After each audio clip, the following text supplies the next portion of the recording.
C'est bon, Alfonso? Serge Mamlam Fouque, bonjour. Bonjour. Alors, on commémore en cette année 2016 les 70 ans de la départementalisation, cette fameuse loi promulguée le 19 mars 1946. Vous avez étudié longuement le contexte de la départementalisation, la notion d'assimilation, en Guyane, bien sûr. Ma première question concerne les droits, puisque cette loi marque une avancée sociale importante pour tous les Guyanais à l'époque, celle d'avoir les mêmes droits, cette avancée, que tous les citoyens français, de devenir citoyens français à part entière. Mais on voit qu'il a fallu souvent des décennies pour que ces droits soient alignés sur ceux des citoyens français. Alors, quel regard vous portez sur cette lente conquête des droits des Guyanais suite à cette loi de départementalisation? Dans votre question, il y a une chose qui est essentielle. Vous dites qu'il a fallu une longue lutte, je traduis, une longue lutte. Et je pense qu'il est intéressant que l'on comprenne pourquoi il a fallu autant de temps pour parvenir à la situation d'aujourd'hui, la situation des droits sociaux aujourd'hui. Je crois qu'il faut avoir à l'esprit que la loi du 19 mars 1946, qui transforme les 4 vieilles colonies en départements de la République française, cette loi, c'est l'aboutissement de la lutte en situation de domination coloniale. Une lutte qui a duré plus d'un siècle, la lutte de ce que l'on appelait autrefois les hommes de couleur, et ça a du sens, sur lequel on essaiera de revenir, une lutte pour vivre dans ce qu'ils considéraient comme un lieu de liberté et d'égalité, par la transformation de la colonie en département de la République française. C'est un projet politique qui pouvait apparaître comme allant à l'inverse de ce qui se passait à la fin du XIXe siècle et surtout dans la première moitié du XXe siècle, où l'ensemble des colonies marchait vers l'indépendance. Et là, on a des colonies qui demandent l'intégration au sein de la nation colonisatrice. Cette nation colonisatrice ne comprend pas, dans un premier temps, cette revendication, car elle considère les habitants des 4 vieilles colonies qu'elle désigne sous le nom d'hommes de couleur, qu'elle les considère comme des colonisés, comme des gens qui appartiennent à une race inférieure, il s'agit de noirs, comme des gens qui appartiennent à des cultures différentes de celles de la métropole, des gens qui sont citoyens français, certes, mais des citoyens français de seconde zone que l'on ne peut admettre au sein de la nation française sans une évolution. Donc, lente conquête des droits. Alors, avant même la conquête des droits, c'est une lutte pour que soit reconnue la qualité de citoyen français à part entière, vous l'avez dit dans votre question, car ça peut paraître paradoxal. Les hommes dont nous parlons, ces orpailleurs, ces cultivateurs, ces employés de bureau, ces avocats, ces médecins, ceux qui constituent la population concernée par à la fois la situation esclavagiste, par l'abolition de l'esclavage, par la situation post-esclavagiste, eh bien, ces hommes et ces femmes sont citoyens français, pour certains avant 1848, pour la grande masse en 1848, ils sont citoyens français, mais ils ne jouissent pas des mêmes droits que les citoyens français de la métropole. Et ils s'engagent dans cette lutte pour obtenir cette reconnaissance. Une reconnaissance qui se heurte au refus pendant plus d'un demi-siècle des gouvernements successifs de la France, ceux notamment de la Troisième République, qui n'admettent pas, qui ne souhaitent pas, ne veulent pas que ces citoyens des 4 vieilles colonies deviennent des citoyens avec les mêmes droits que les citoyens de métropole. Qu'est-ce qui fait que finalement, qu'allais-je vous dire, on bascule?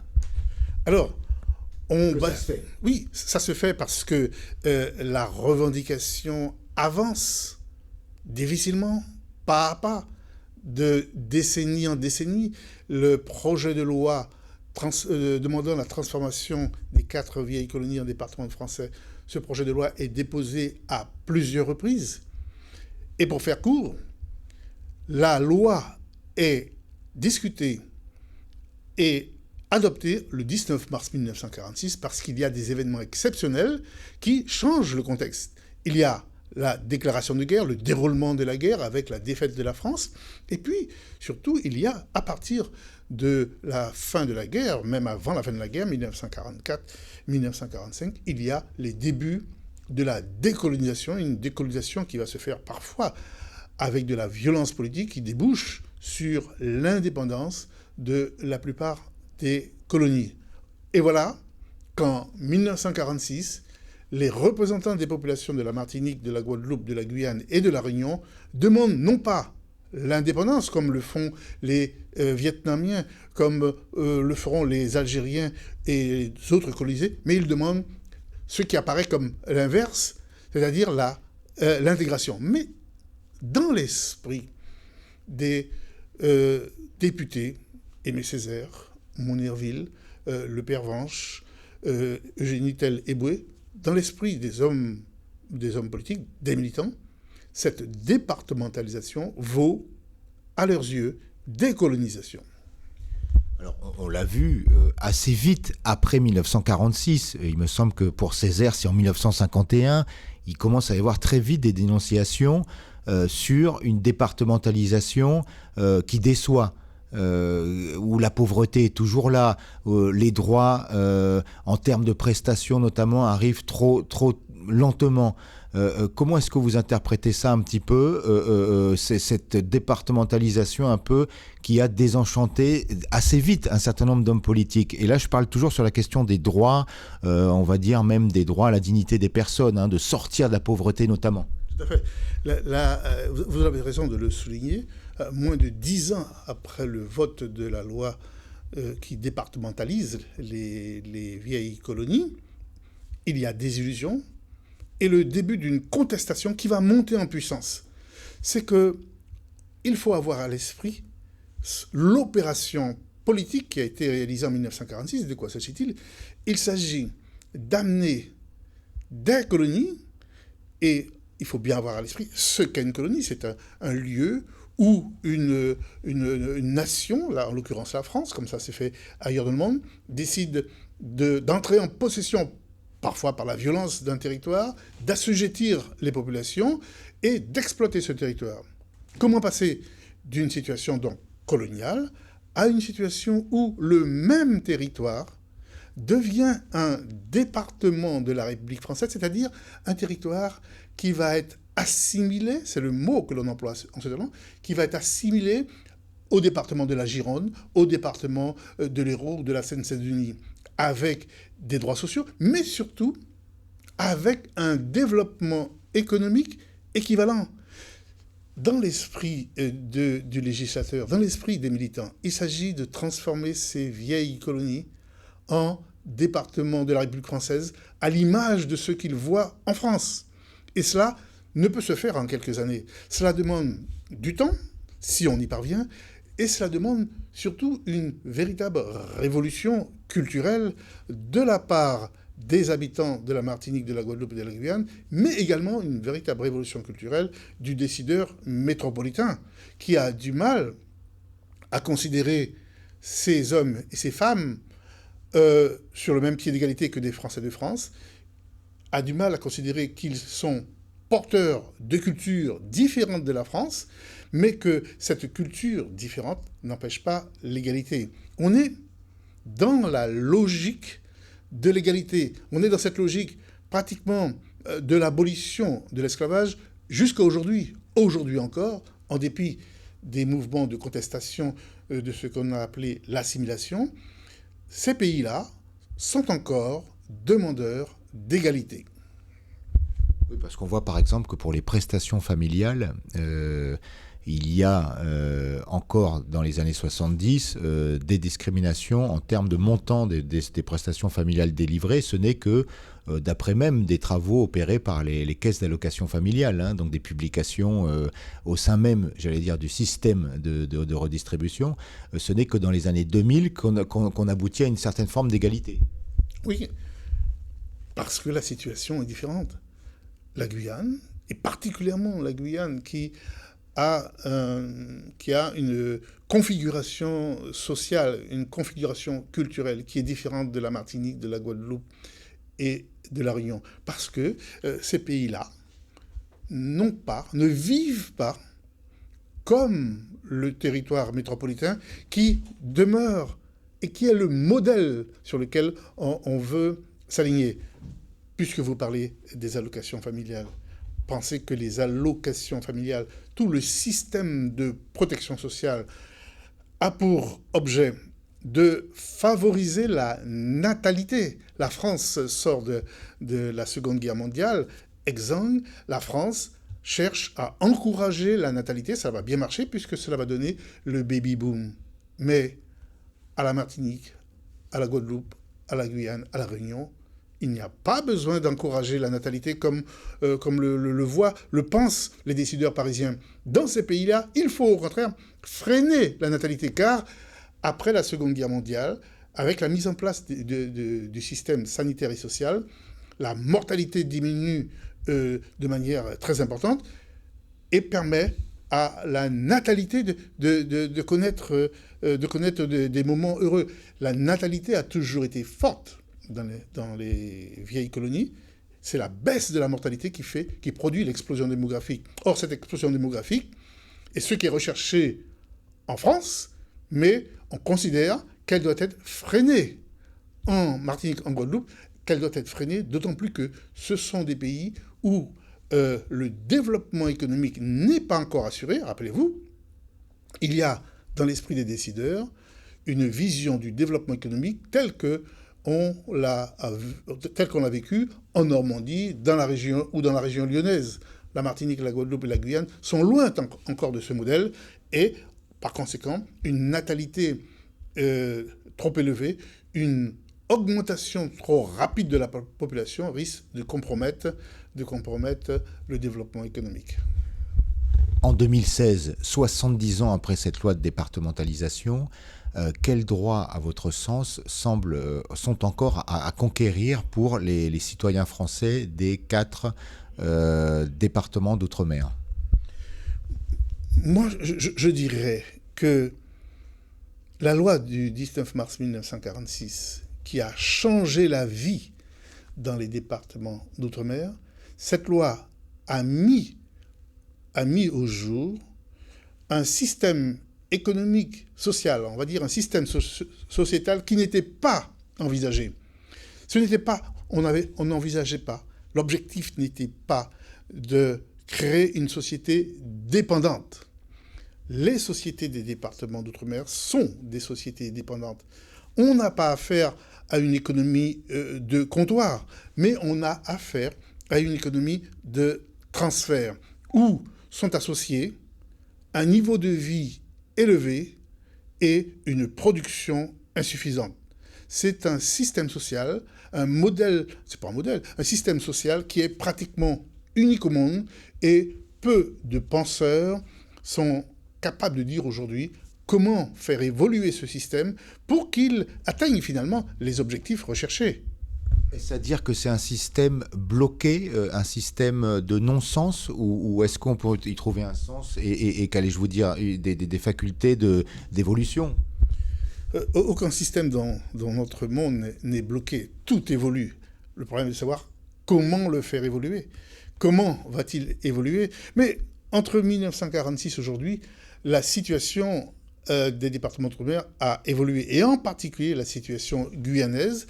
Rappelez-vous, en 1946, la Guyane ne compte que moins de 30 000 habitants. Aujourd'hui, la Guyane compte plus de 250 000 habitants. 250 000 habitants qui sont venus essentiellement par le jeu des migrations. Ça veut dire qu'il y a eu une évolution des structures économiques La production s'est améliorée, les Guyanais ont diversifié cette production, mais elle est encore bien insuffisante pour répondre à la demande, pour répondre aux défis démographiques. Et aujourd'hui encore, en 2016, on se trouve dans une situation totalement insatisfaisante, qui n'est pas satisfaisante ni pour Paris, ni pour Cayenne, Fort-de-France ou Pointe-à-Pitre. Donc on n'est pas passé, on est toujours dans l'économie de transfert, pas encore dans l'économie de production. Ou dans un entre-deux.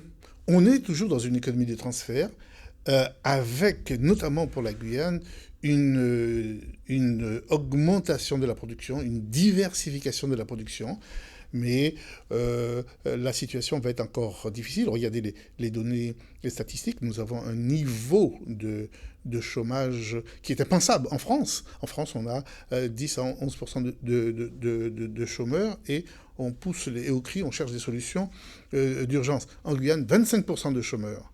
Mais 25% de chômeurs dans une situation sociale, où l'économie informelle joue un rôle d'amortisseur important, où les gens apprennent à s'adapter à ce système, où les gens apprennent à vivre. Et cela permet de maintenir une relative paix sociale. Mais les années à venir peuvent être plus difficiles que ce que l'on a connu aujourd'hui. Alors, une dernière question sur une problématique très propre à la Guyane. Hein, si on compare la Guyane à la Martinique, à la Guadeloupe, à la Réunion, me semble-t-il, c'est celle un petit peu de l'appropriation territoriale. Notamment sur la situation du territoire de l'Inini, créé par décret, me semble-t-il, en 1930, si je ne me trompe pas, et qui perdure à la faveur de la loi de départementalisation de 1946. Donc cet intérieur guyanais géré directement par le préfet. D'ailleurs, Robert Vignon en parle hein, dès qu'il arrive en Guyane, dans les interviews qu'il a pu faire après coup. Est-ce que ce territoire de l'Inini qui va perdurer jusqu'en 1969, est-ce que c'est pas finalement une loi de départementalisation inachevée à ce niveau-là, puisque le département Guyane est très particulier à ce moment-là, un peu coupé en deux entre guillemets. Est-ce que c'est pas creuser un peu plus le fossé entre la Guyane du littoral, la Guyane de l'intérieur, et est-ce que finalement la départementalisation c'est pas plus une affaire de gens du littoral que de gens de l'intérieur qui sont exclus de cette avancée? La question que vous posez est essentielle. Et pour comprendre ce qui se passe, là encore, il faut revenir à l'histoire du pays. J'ai dit tout à l'heure que les militants de la départementalisation étaient les hommes de couleur libre, c'est-à-dire ce que l'on appelle aujourd'hui des créoles. Ce sont eux qui vont réclamer la départementalisation, l'assimilation. En 1946, au moment où la Guyane est départementalisée, au moment où la colonie de la Guyane est départementalisée, on se représente encore les Bushinengués, ce qu'on appelle aujourd'hui les Bushinengués, et les peuples amérindiens, on les représente encore comme des populations indigènes. On parle de tribus indigènes, de peuples primitifs, donc de peuples inférieurs à qui on ne peut appliquer la loi. Et jusqu'en 1969, c'est un petit peu cette situation, avec des modifications ponctuelles, par exemple par la scolarisation des populations amérindiennes et Bushinengués, notamment dans les régions de Mana, où on met en place des homes amérindiens. Mais fondamentalement, jusqu'en 1969, avant la communalisation de l'intérieur de la Guyane, les populations amérindiennes et Bushinengués ne sont pas ou peu concernées par l'assimilation, par la départementalisation. Et en 1969, le gouvernement décide que désormais, la Guyane formera un seul ensemble où tout le monde sera considéré comme des citoyens français avec les mêmes droits et les mêmes devoirs. Ce qui a posé un certain nombre de problèmes, car les populations amérindiennes et Bushinengués, contrairement à ce qu'on peut penser, jouissait, durant la période qui va de 1946 à 1969, d'une relative autonomie, avec des chefs coutumiers, avec un certain nombre de droits, de coutumes qui leur étaient propres, que l'on reconnaissait. Aujourd'hui, cela a changé avec toutes sortes de problèmes d'adaptation à un nouveau cadre qui pose de grandes difficultés aux populations amérindiennes, bushinengue, alors qui pose des problèmes à l'ensemble de la Guyane.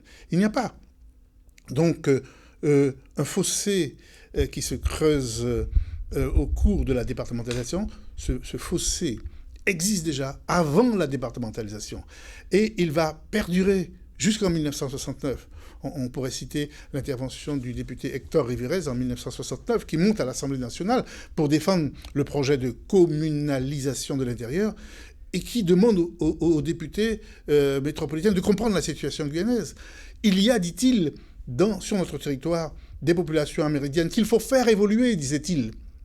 On a encore une représentation des peuples amérindiens et des peuples bushinengue comme des peuples à faire évoluer. Une représentation qu'aujourd'hui on ne peut plus défendre. On ne reconnaît pas encore en ce temps-là, jusqu'en 1969, la différence culturelle. On confond différence culturelle et égalité. On peut être de cultures différentes et être reconnu totalement comme des hommes et des femmes ayant les mêmes droits.